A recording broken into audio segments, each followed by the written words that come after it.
I'm Edel. I'm the lead dietitian at King's College Hospital in Dubai. So thank you to AES International who have invited me to speak today, who've organised this. Today I'm going to be talking to you about how to improve your diet in 2022. And I think it's a really good time of year to be actually doing this, because quite often in January, of course, we make things like New Year's resolutions. We want to make changes.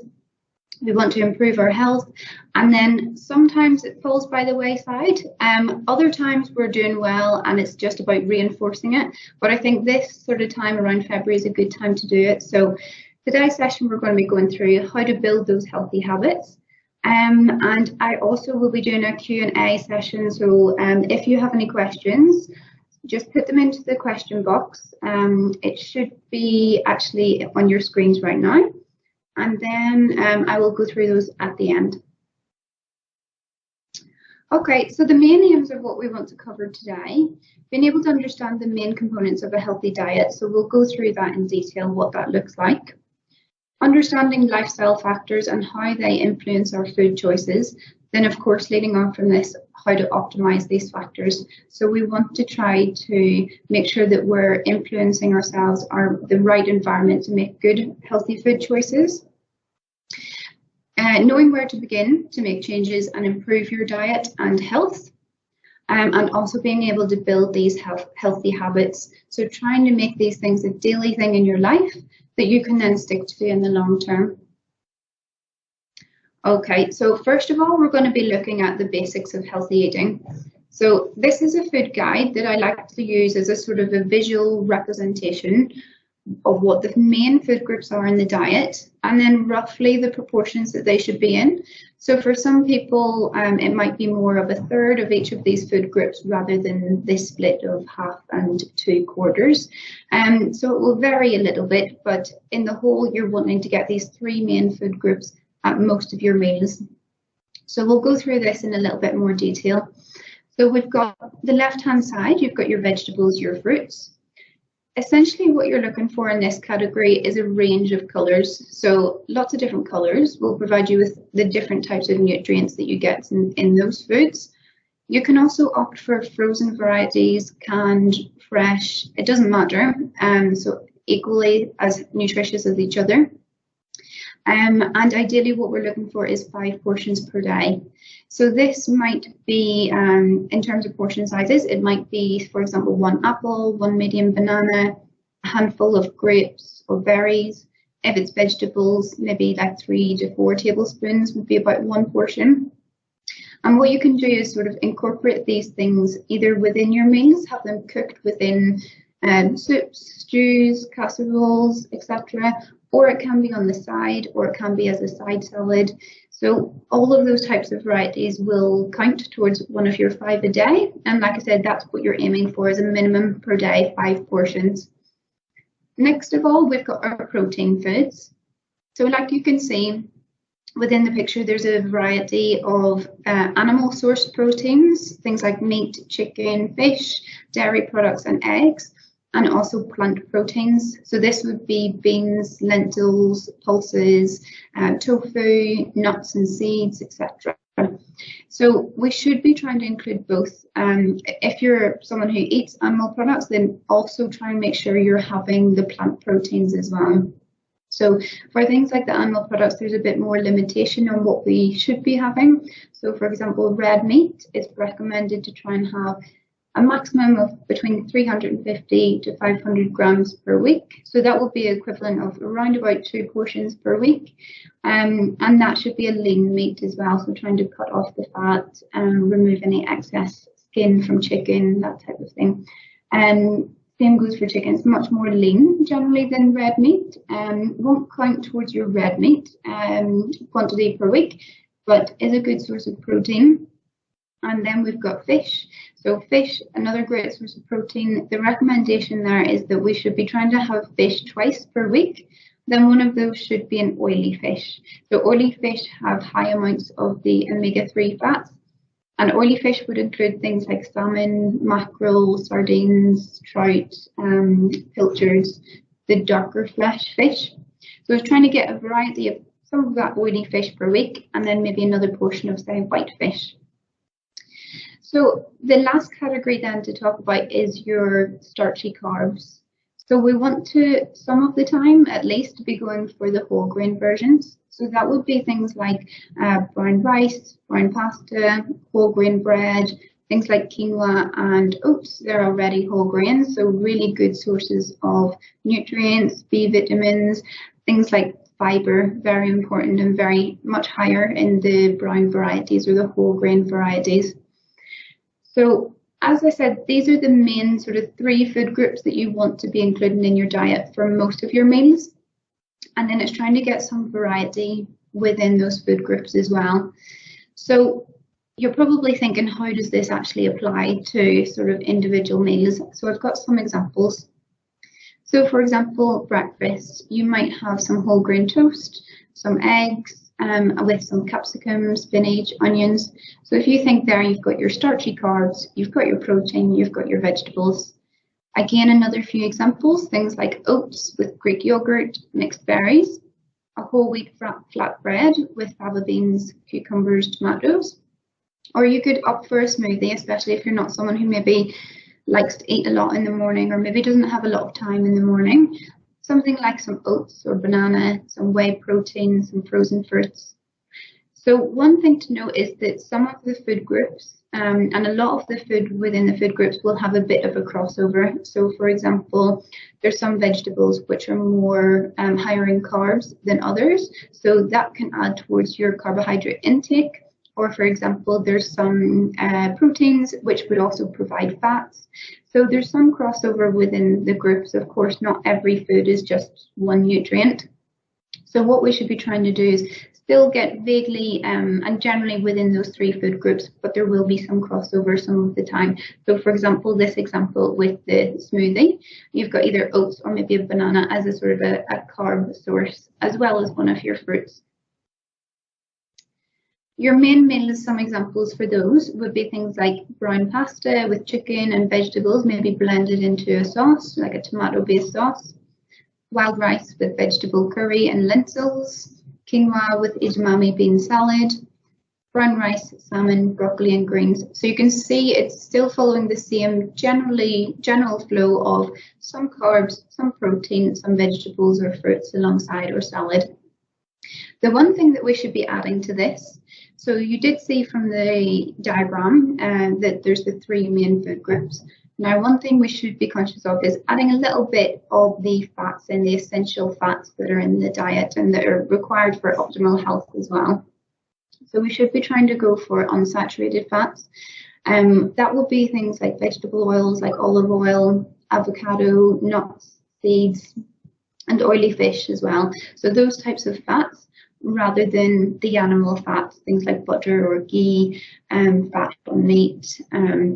Less healthy would be the saturated fats. So also some things like coconut oil, palm oil, especially the coconut oil has been marketed as being very healthy, but it's actually a saturated fat, so can increase your cholesterol. So best to use just occasionally, stick to your olive oil or your vegetable oil for most of your cooking, most of your meals. So you can add these types of fats to what you're eating, either as something like maybe a salad dressing using some olive oil, or it might be just that you're cooking using some vegetable oil. So essentially adding some of these fats to your meals sort of throughout the day so that you're getting some of those essential fats in your diet also. Okay, so now I wanted to sort of move on to the factors which influence our food choices and then how we can sort of take control of those. So of course there's a wide range of things which will influence, what we choose to eat on a daily basis. Some of those will be to do with what food we like, dislike, any intolerances, our cooking habits and how experienced we are at that. But what we're going to do is go through some of the common things that maybe often get forgotten about. And that often seem to come up with a lot of my clients as well, that they find very useful in order to sort of take control. So the first big thing that really makes a difference is sleep. So you might be thinking, how is sleep going to impact on what I'm eating? But it does. So whenever you have a lack of sleep, your body is low in energy. So your body needs that energy every day, no matter how much sleep you've got, no matter how much you've eaten, you need a certain amount of energy.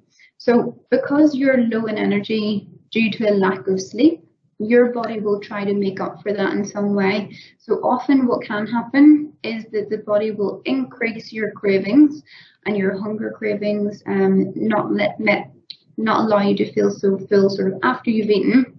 So for example, your hormones, things like ghrelin, which is your hunger hormone, can increase, make you crave these foods, make you want that source of energy. And also leptin, which is the main hormone which helps us to feel full once we've eaten, can also be reduced whenever you're feeling very tired and you're low in energy.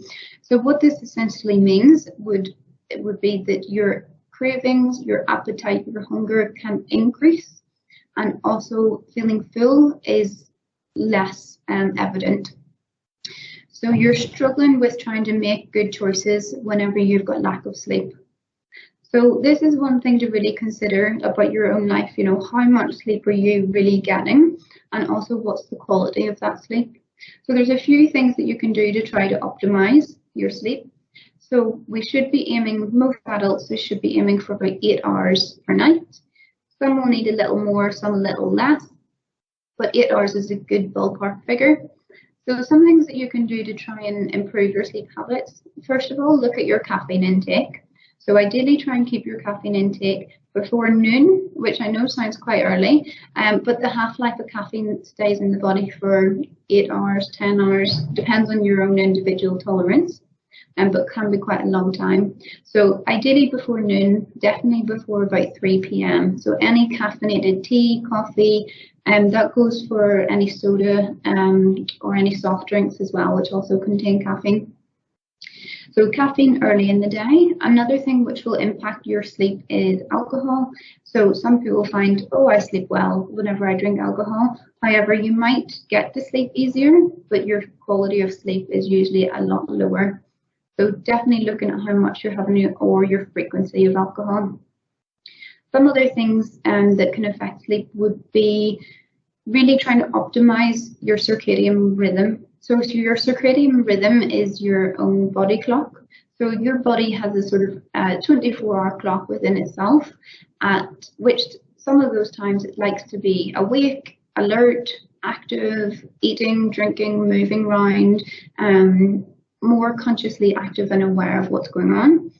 So of course this is your daytime, generally speaking, if you're not working nights and things like that. So what happens during this time, and the biggest influence on this, is actually sunlight. So one good way to make sure you sleep well at night is try to get some sunlight early in the day. This basically helps that body clock to wake up early. So it helps you to feel that alertness, that awakeness early in the day. And then you want to be trying to reduce light at nighttime. So of course, turning off things like TVs, computers, screens, try not to use your phone, things like that, especially before bed, because that will just sort of dim the lights, dim that sort of light that's getting into your brain, and also try to make sure that you sleep better. So trying to follow that body clock, where whenever it's bright, whenever it's light, you're doing all those things, and whenever it's dark, it's time to slow down, time for rest, and that helps the body keep within that sort of rhythm. Another thing that's quite a key component to sleeping well is having a bit of a bedtime routine or a nighttime routine. So you want to try and work back from your wake up time, really. So say your wake up time is, say, 6 a.m. Ideally, you want to get 8 hours of sleep. So that will be trying to be asleep by 10 p.m. So what you want to do is make sure that there's a bit of time before 10 p.m. So say 9 p.m. you could be trying to sort of wind down at that time. So your screens, your laptops, etc. are off, and your lights are dimmed, and also you could do some things that will help to relax you. Try and avoid doing anything too active at that time of day. So it might be something like light a candle, have a bath, read a few pages of your book, things like that that will help to relax you. And also it could be things like some stretches, some yoga, which just gentle activity can help to soothe the body. So trying to get into that routine and have that established, and that can also really help with your overall sleep quality and quantity. So stress is another one that's very important and actually really influences our food choices as well. So whenever you're highly stressed, there's a sort of a process that's going on behind what you see on the outside. So high stress leads to an increase in stress hormones. So this is cortisol and adrenaline mainly. So you get an increase of these in the body. This can affect the hunger hormones, which I've just mentioned in the previous slide. So the same hunger hormones, ghrelin and leptin, are affected by stress in the body. So they can become abnormal and the regulation is abnormal. So what can happen in people is that their ghrelin, which is the hunger hormone, will increase. So they're feeling hungrier than normal. And also their leptin will reduce, which makes them feel less full after they've eaten. So it doesn't happen for everybody in high stress situations, but particularly in things like chronic stress, we know that chronic stress is really poor for your overall health. So some people actually find that they eat less, they forget about food, maybe their environment is different. But for some people, they will eat more. So it's trying to tune into that and make sure you're aware of that stress, because quite a lot of us have had this stress, especially, things like work, things like family life, but also living through a pandemic on top of that really adds to the stress. So what you want to do is try and, look at how stressed you are and look at some ways to help improve that.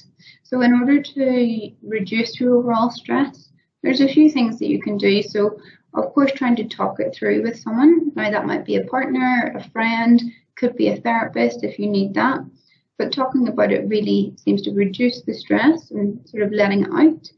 Also, things like journaling, mindfulness, meditation, breathing exercises.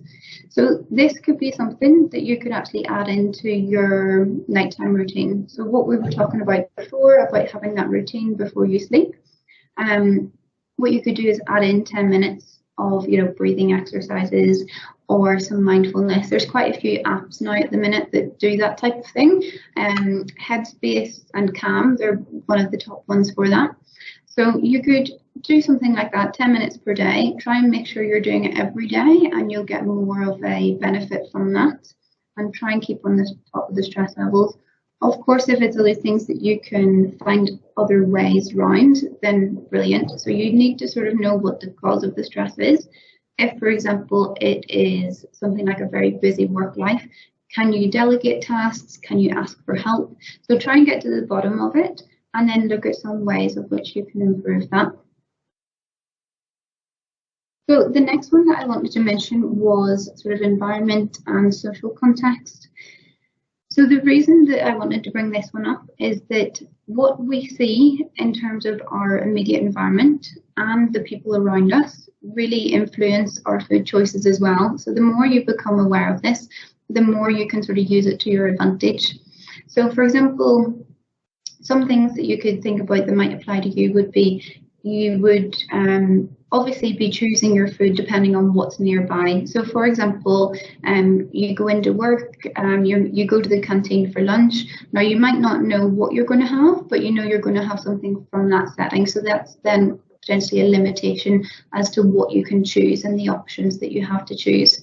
It can also apply at home as well. So the difference between having a full fridge that you've done all the shopping for, or it's maybe the end of the week, you haven't gone shopping yet. So what's actually available and in that vicinity will influence what you choose. And also the accessibility is another thing. So we're very, you could say, fortunate or unfortunate in some ways, but in Dubai the accessibility for food is very high. We can usually open an app at any place at any time and get whatever we want delivered. So that can be a positive or a negative depending on sort of what you're using that for. Eating with others or eating alone. So the differences here will be that sometimes if you're eating in a social setting, in a group, maybe with a family event, for example, you might eat more or the meal takes a longer time, and you're sort of influenced by what others are choosing as well and what they're eating.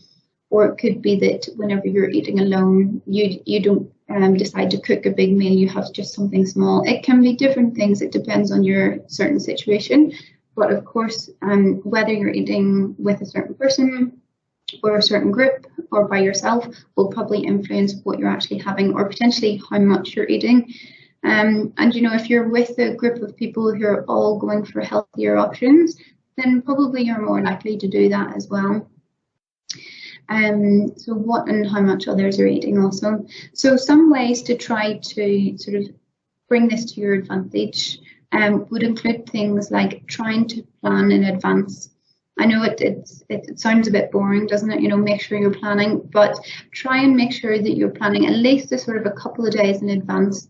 Ideally, I would say try and have, you know, the same time per week, maybe once per week, where you're planning your meals for the week, you're shopping, you're getting all the right ingredients. Can make it a lot less stressful than trying to make that decision on a daily basis and make sure you've got all the ingredients, etc. But if you choose a time where you're able to plan that in advance, and make sure you know at least for a couple of days sort of what you're having, then it means that, for example, you'll be able to bring something into the office rather than depending on what's available there. Or, for example, if you're going out for a meal, what you can actually do is even looking at the menu beforehand can be quite a good way to ensure that you're eating a healthy option whenever you're there. Because what can often happen is if we're going out for a meal, we might be quite hungry by the time we get there. So by the time we're looking at the menu, we're just going to go with the one that which sort of appeals to us at that time. Might not necessarily be the healthiest option or the best option, but if you have sort of looked at the menu beforehand and you're thinking, okay, I do want to choose a healthier option today, and what are the best options for me here? You can do that and sort of make a decision on what you're going to have beforehand, and it prevents you from then sort of falling down the trap of just going for the easiest or the one that appeals to you most at that time, you know, whenever you're very hungry. So that will be the main things of what you want to be considering, which can influence your decisions around food, and then how you want to sort of go around optimizing that and maximizing that for your advantage. Okay, so that sort of brings us on to where to begin to make changes and improve your diet. So this is basically a few areas which I find that really helps with a lot of people whenever they're starting to make changes. It's a few areas that will give you a starting point, a place to begin, and then you can sort of build from there, because what's important is choosing the right things to begin with that will actually make it sustainable in the long term. If you go all in and you want to overhaul your whole diet in one day, then probably you're not likely to do that for very long. So I would start with small steps and think of, you know, if you continue with small steps, but in the long run, there's a lot of which you can achieve. So one main point that people really struggle with is snacks. So most of the time we can get exactly what we need from sort of our 3 meals per day, but we tend to not do that. We tend to actually end up eating snacks sort of throughout the day quite often without maybe even realizing. So what you can do is try for say 1 to 2 weeks to be very intentional about what you eat. So try to make sure you're, yes, planning it in advance, and also trying to plan your meals and, you know, make them healthy, but also making sure that you're being aware of what snacks you're having. So it can be that, for example, you're eating with a friend and you say, oh, can I try a bit of that? And then you're cooking later in the day and you're sort of cooking for the family and you're eating as you're trying there. And then it can be that you're walking past the kitchen, or you walk past maybe a colleague's desk and there's some sweets there. So it's those like little things that can add up, which maybe you aren't aware of or don't really take notice of. So what I would start with is your snacks. Try to eliminate, I would say in the first instance, completely your snacks, unless there's a sort of a good reason, which we'll go on to in a moment. But try and avoid them completely. Try and stick to 3 meals per day, at least for sort of 1 to 2 weeks, and just see how you actually feel about that. So for most people, they'll feel that it does benefit them, and they become a lot more intentional about choosing what to eat rather than sort of mindless snacking. So Moving on to sort of when you should snack, there's a couple of areas or times when it is important that you might need to have a snack. So one of such examples would be a long gap between meals. So for example, you have a very busy day, busy schedule, whatever it is that has happened. If you're not eating for a period of maybe 5 or more hours, you probably do need to have some snack in between that time to make sure that you're giving your body that fuel that it needs, and also that you're not going to become over hungry by the time you actually get to eat. The other example could be exercise for some people. So it could be, if you're doing very intense exercise or for a prolonged period of time, and particularly if you haven't eaten for some hours beforehand, then you might need to have a snack, a carbohydrate-based snack, to sort of give you energy to get through the exercise and to perform well. So that would be the main sort of areas which you could begin with in terms of your snacks, trying to avoid them, and also trying to be intentional about what you do eat. So this leads us on to the next point, which is mindful eating. So this again is similar in that you want to be trying to be mindful of what you eat. So try to make sure that you're actually sitting down to eat all your meals and snacks. If you're having a snack, this will apply to that. So if you're sitting down, if you're at a table and eating, if you're eating off a plate, then quite often you're much more mindful of what you're eating. If you're eating on the go, you're maybe having something on your way to work or whilst you're shopping or whatever that may be, then we become maybe less aware of what we're eating. So try to sit down at a table and make sure that you've actually got a plate and you're eating off a plate, and that will make sure that you're actually being more aware of that. Try to avoid distractions as well. So try not to have your laptop, your computer, TVs, screens, your phone, any of those sort of distractions. Try and keep to sort of being mindful about what you're eating that bit slower as well. Some people find that sort of setting their fork down between mouthfuls can be helpful, and just to force them to slow down, especially if you're someone that automatically eats fast and you've done it for a long time. The process of sort of setting your fork down makes you stop and taking note of the food. So, the texture of the food, the taste, and how that changes in the mouth, the smell, the appearance, and just trying to be mindful of sort of having what's on your plate. And also the reason for this really is because you'll find that you're probably much more satisfied whenever you've eaten mindfully, as compared to a time where you haven't eaten mindfully. So quite often what might happen is you've eaten your dinner, but you've done it whilst you're watching TV, and then maybe half an hour or an hour later you're thinking, oh, I could eat again, I could have something, I feel like something. If you were to eat at a table and be mindful about it, you would get much more satisfaction from your meal, and probably give your body that signal that it's recognizing that it is eating, rather than trying to do the two things at once. So another really great place to start. And if you're not currently doing this, I would maybe even just start it to begin with at 1 meal per day if you feel like you can't do it all the time. Some people feel like they're very, very rushed, maybe whilst they're at work, for example, and they don't have time to eat mindfully.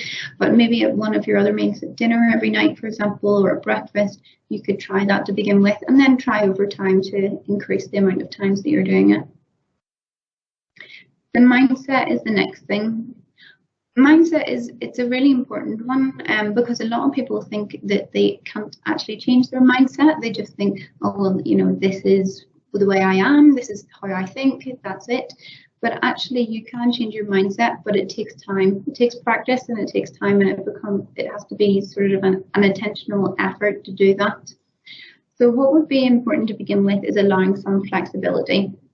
So if you have a nutrition goal, a health goal, and you decide that you're going to, for example, never eat chocolate again, now probably, that might be okay for a week, 2 weeks, maybe less time than that if it was me, but you want to allow some flexibility, because if you decide you're never having it, then at that time, whenever you do sort of give in and you decide to have that chocolate, then you're going to feel like you have failed on that.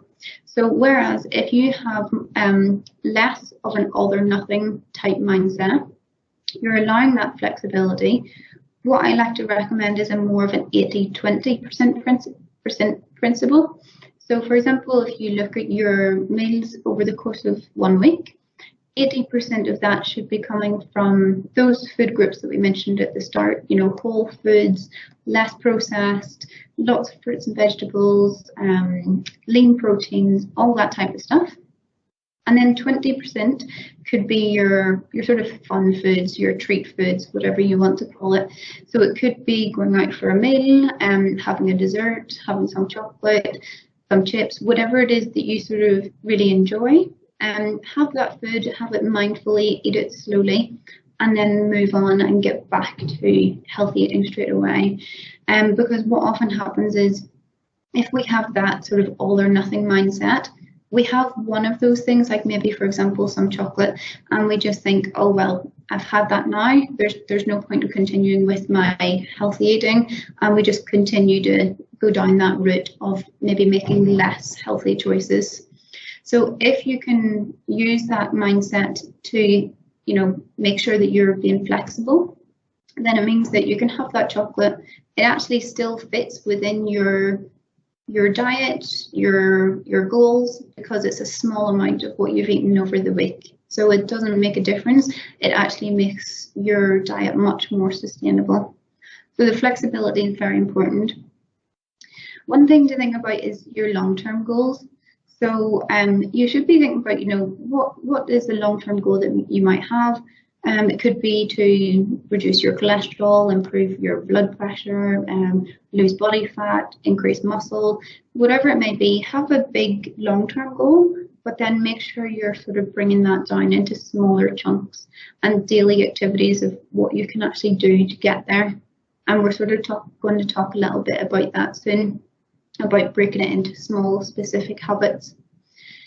Commit 100%. So, this sounds like it might be a bit naive, like I'm saying, like, just do it, but that's not really what I mean. What I mean is that if you have decided that you're committing 100%, then it means that if you have a day where a bad day, for example, you have a day where you maybe haven't eaten very well, you haven't had very balanced meals, whatever it may be, if you've already committed 100%, then that means that event is like a bump in the road.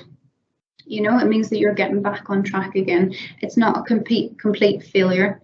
So some people think that they have a bad day, it's a complete failure, that's the end of it, the diet is over. Whereas if you're committed 100% to making these changes, it means that yes, there's been a bump in the road, but it's a learning experience. You've learned something from that, you can move on, you can continue.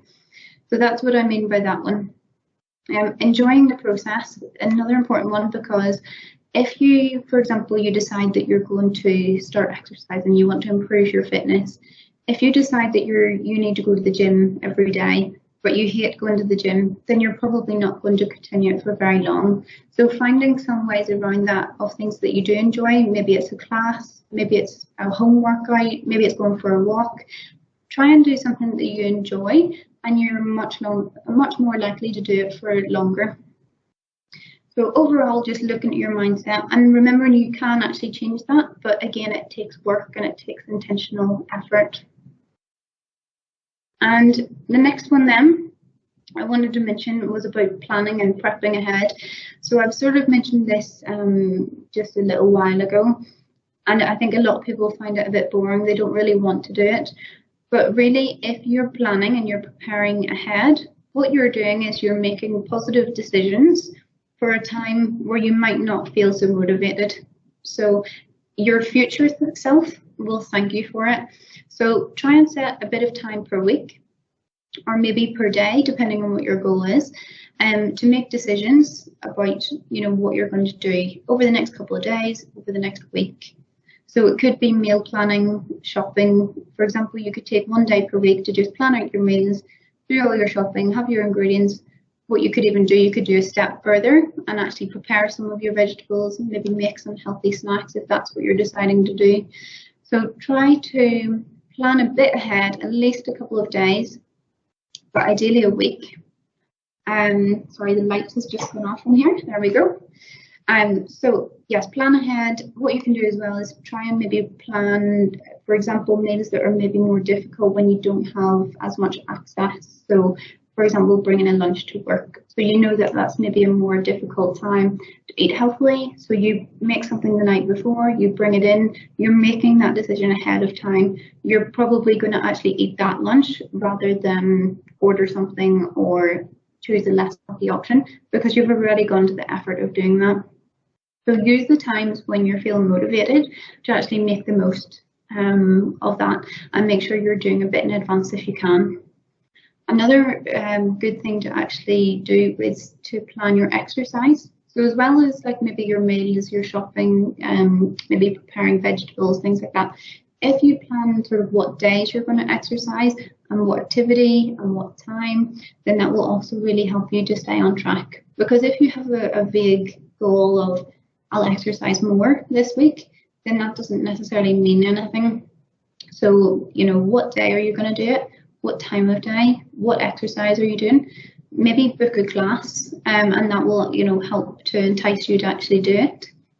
And also, like I mentioned before, if you're going out for a meal, to prepare and sort of plan ahead for that as well. What you can do, like I said, maybe looking at the menu beforehand, looking at your healthier options. So maybe trying to avoid like more fried foods or heavy foods, going for a side of vegetables rather than fries.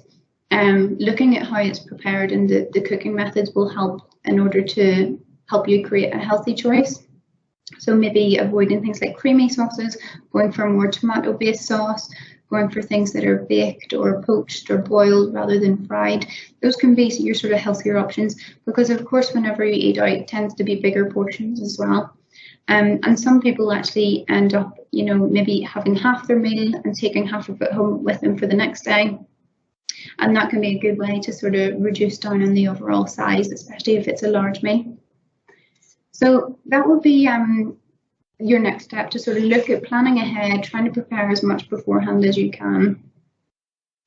Lastly, as part of the first ways to sort of begin to make changes, I would look at your accountability and your support system that you have. So what you can do is involve someone else. So, for example, it could be that you go for a walk with a colleague at lunchtime, and you decide with maybe your partner that you're going to cook meals each on weekdays. It could be that you book a class with a friend that you're going to go to. It could be actually that you work with a personal trainer or maybe with a registered dietitian. So if you involve someone else, you're much more likely to actually follow through with that. So it helps to keep you accountable, and it also gives you a bit of a chance to reflect on those things, especially, for example, if you work with a dietitian, you'll be going back on sort of what your progress has been, where you've come from, what your goals are, and sort of reflecting on that whole process. So if you involve someone else, that'll help to keep you on track. You can also use self-accountability. So what I like to ask my clients to do is to do a bit of a reflection at the end of every day. So again, this could be part of your sort of your bedtime routine, 10 minutes of reflection. So what you can look at is, for your day is, okay, what went well today? What are the things that went to plan?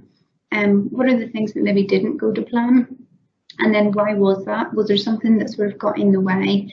And what can I do better to overcome that, you know, if that happens again? So it's looking back and also seeing how far you've come, because you can do a bit of a check-in maybe at the end of the week or the end of the month as well, and just look at how many days you've actually managed to achieve your specific goals. So reflecting back and looking at your progress. One key question to be asking yourself if you're reflecting sort of at the end of each day is, were my actions today in line with my goals? So keep that goal in mind, and were your actions today in line with that? If not, you know, again, is there an underlying reason? Is there something that you can do better tomorrow? Or is there something that maybe you need support with? And again, that would be the chance to maybe involve someone else like a dietitian who can help guide you and make that a little bit easier, give you that support to do that. So that sort of gives us our main points in order to sort of where to start to create habits. And then this leads us on to sort of building habits into your daily life and how to stick to them. So there's a few sort of tried and tested methods to pick the right goal, which is really important, to pick the right habit and the right changes, and also to stick to them. So we're going to go through a few of those things now. So what I'm sure you know is that motivation varies over time. So you might start off with whatever goal you have in mind. You're probably quite motivated whenever you begin, and you're feeling positive, you're feeling enthusiastic. But of course, this sort of changes over time. You probably won't feel that motivated in the long run. You know, they'll go up and down. So what's important is that you build habits whilst you're feeling motivated, which then whenever you're feeling a bit less motivated, that will help to see you through those times. So you want to make sure it's, you know, especially if it's a daily habit, something that you're doing every day, if you can build that into your routine, it means that on the days when you're still not really feeling up to it, you'll still make sure to do that. One important thing to consider here is your environment. So, for example, if you have an environment where there's a lot of fast food around, there's a lot of people choosing less healthy choices, you have, you know, biscuits and sweets and cakes around you all the time, this is not necessarily going to be helpful for you to meet your goals if it's in terms of your health. So if you've got a goal to eat healthier, exercise, drink more water, things like that, you want to create that environment as much as you can to help enable you to do that. So, you know, in the places where you can have a bit more control, like at home, for example, you want to try and make the healthy choice the easy choice. So, for example, if you always find that you go home and you snack on some biscuits when you go home, for example, if you sort of make those biscuits a bit further away, less visible, and put something that's healthy, more visible and already prepared, maybe, for example, something that you've prepared beforehand, it's in the fridge, it's maybe ready to go, some chopped fruit, some vegetable sticks and hummus, something like that that you can sort of grab that's going to be easy, because that's the key to sort of making it easier for yourself to continue with these things. So make the healthy choice the easy one, you're more likely to continue, and try and shape your own environment, especially at home where you can have more control of what you're eating. And then whenever you're in situations where maybe it's a bit more difficult, then there's a certain extent to which you can do that there. So whenever you're thinking about what habits to sort of choose to do, if you generally want to get healthier, you want to break that down into smaller specific habits. So you want to be saying, okay, I'm going to do whatever activity at whatever time in whatever location. So you can apply this to sort of food, exercise, water, anything that you want to do, especially if you're wanting to do it more frequently. For example, you could have vegetables as a key example. So I'm going to eat vegetables at dinner time in my dining room every night. So if you do something that's specific like that for your particular goals that you have, it will help to keep you on track, because generally saying you're going to eat healthier is not necessarily going to be helpful. One other thing which is a good thing to try to continue with, or a good thing to try to keep as a habit as well, would be to have the sort of the rule of not skipping 2 days in a row. So some people find this quite useful because, for example, it might be that you're going to cook at home rather than eating out. So you're trying to cook more at home, you're trying to eat healthier, but for one night you think, oh, do you know what, I'm really busy, I don't have time, I've got this to do, I've got that to do, I really can't do that today. So, okay, you've skipped that one day. What you don't want to do is then do that again the next day and the next day, because then that bad habit starts to seep in. So what you want to do is try to avoid doing those things 2 days in a row. You want to make sure to, if you skip it once, okay, that's fine, but get back to it the next day. So try and have it real, don't skip 2 days in a row for any, especially any new habits, because you want to be trying to establish them as regularly as possible. So next and sort of lastly, I wanted to look at some more specific things in terms of building habits. So like I've mentioned, start with your goal. What is your long-term goal?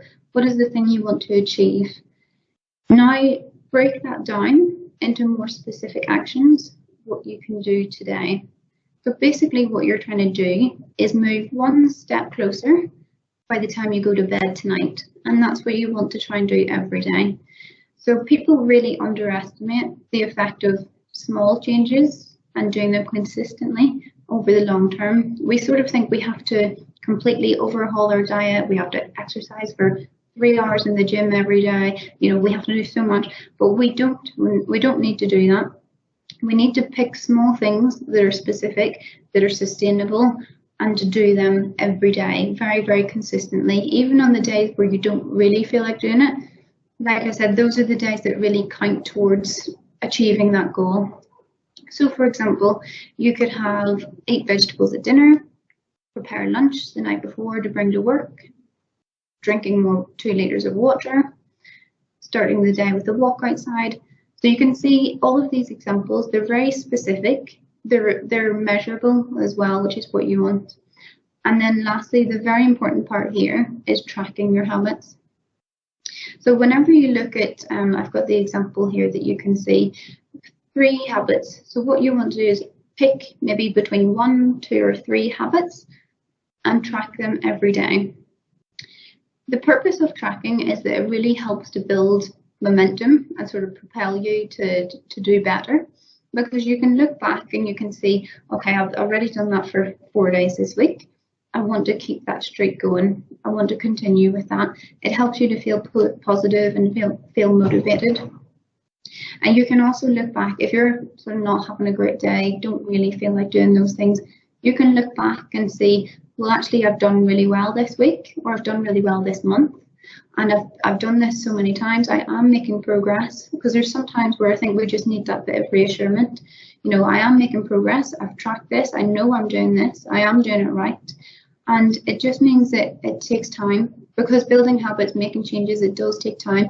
It's trying to pick, you know, those small things that will make a change, but trying to be patient with it. So that's why I said, you know, make it enjoyable. Choose something that you like to do that will still meet your goals, because otherwise it's probably not going to be very enjoyable for you if it's something that you dislike. So choose things that you enjoy, track it, and also take note of it. So you can use, you know, this sort of table as an example. You've got your days of the week, you've got your habits, and you're just ticking it off, and it helps you can keep that momentum going. So that's what I would suggest in terms of building habits. And like I said, choose the right ones and maybe have a bit of a brainstorming session of what is sort of right for you. So that is everything for me today. So thank you all very much for listening. I do have appointments available at King's College Hospital in Dubai Hills if any of you are interested, and also in the Marina Clinic as well. And I do telemedicine, so for anyone that would prefer an appointment over Zoom, that is possible as well. And that's just my Instagram details for my dietetics page also. So I will just take a look in the question and answer box. If any of you have any questions, feel free to pop them in the box, and I will go through them now.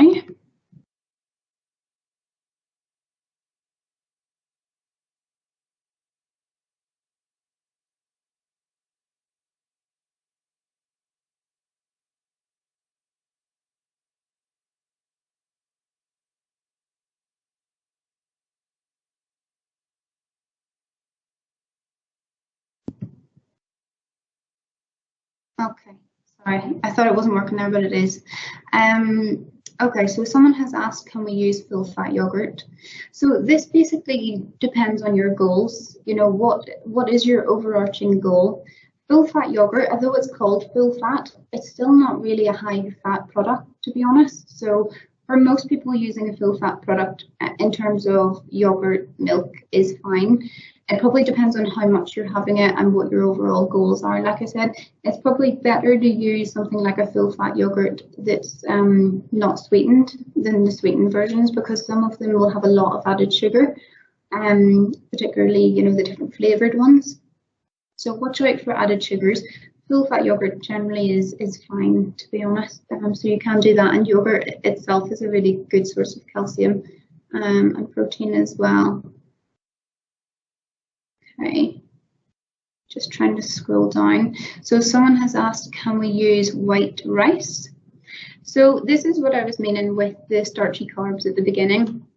You want to generally or ideally have some whole grains, but you might not like all whole grains. So for example, you might choose white rice, but then when you're having bread, you would go for a whole grain bread, or you're trying to use other things like quinoa and oats. Some of your carbs you definitely want to be whole grains because they have so many benefits in terms of health and fiber intake. But you don't necessarily have to eat whole grains all the time. So definitely a mixture is what you're aiming for. Someone has asked when to drink green tea. So it's completely up to you, to be honest. There's a lot of sort of myths around things like green tea helping with weight loss. There's nothing specific, there's no specific sort of food or drink which will help you to lose weight. It's more about your overall diet, your overall intake compared to your expenditure of energy, your exercise, things like that. So in terms of green tea, it's absolutely fine for you to include that. It doesn't matter what time of day. In terms of the caffeine, maybe you're asking about that. There is some caffeine in green tea.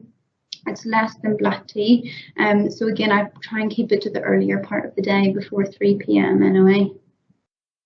Someone asked, is it good to exercise with an empty stomach?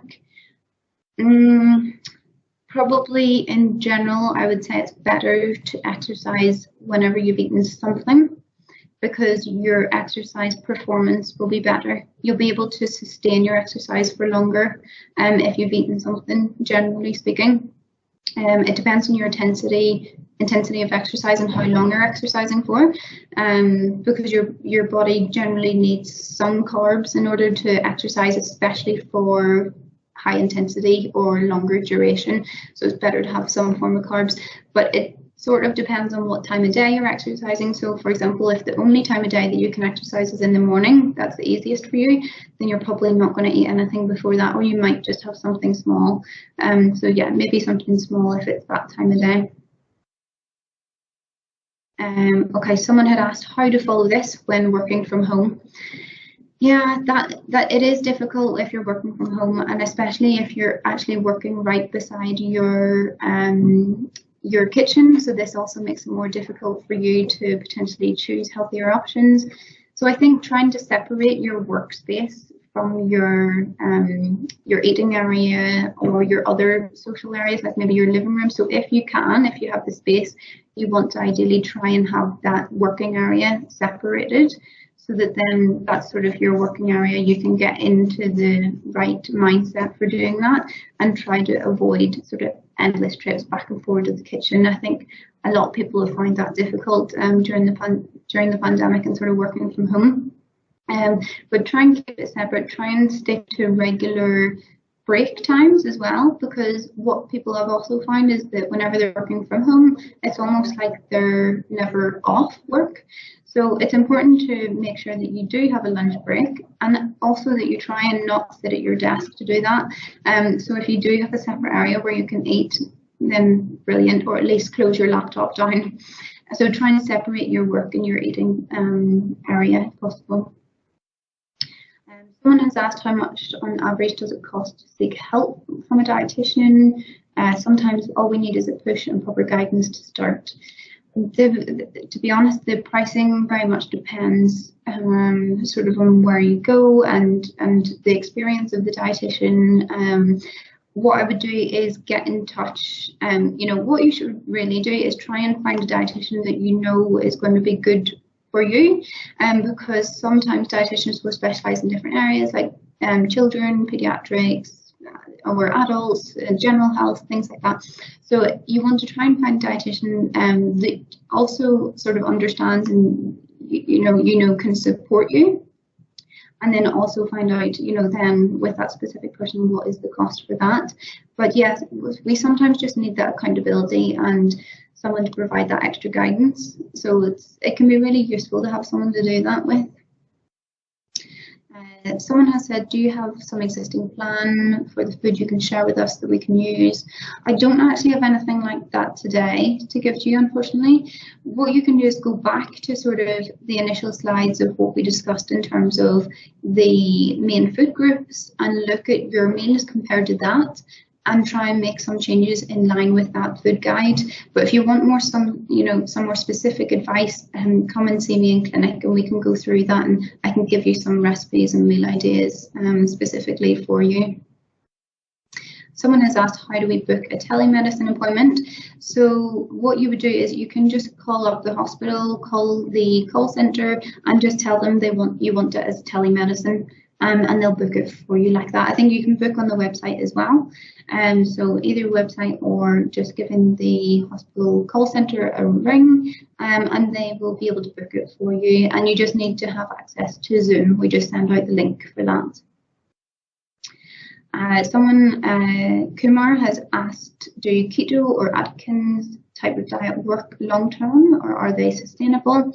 So for Keto or Adkins, generally speaking, I don't recommend them, definitely not for long term. And yeah, you've actually said it there, they're not sustainable. They're not sustainable for a range of reasons, but also they're not very good for your overall health.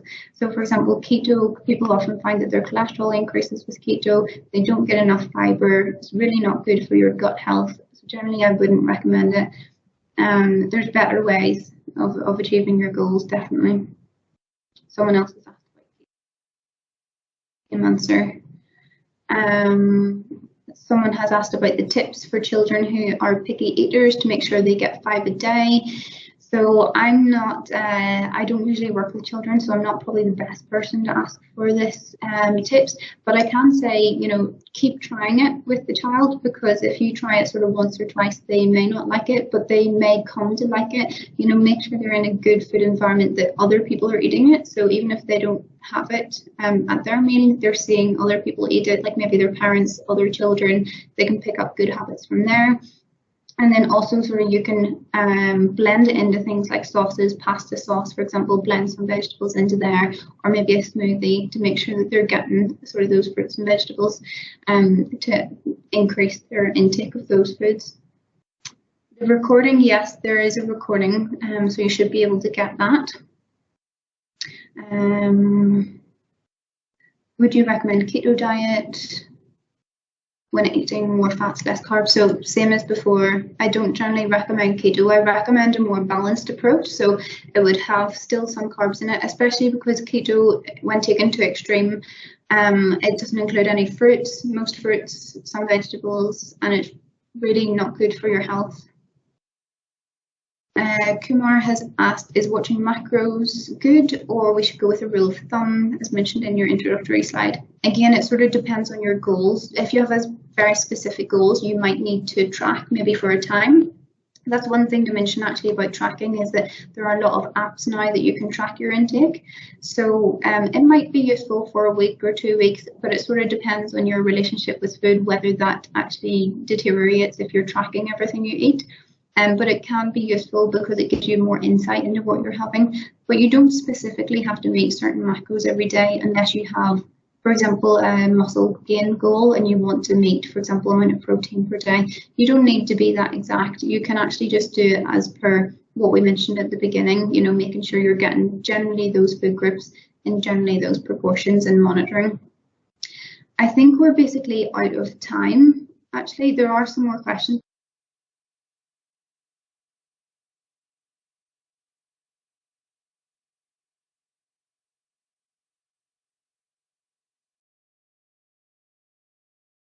But unfortunately, I don't have time to go through them all.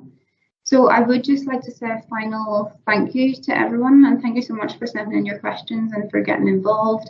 I hope you've learned something. I hope you've enjoyed it.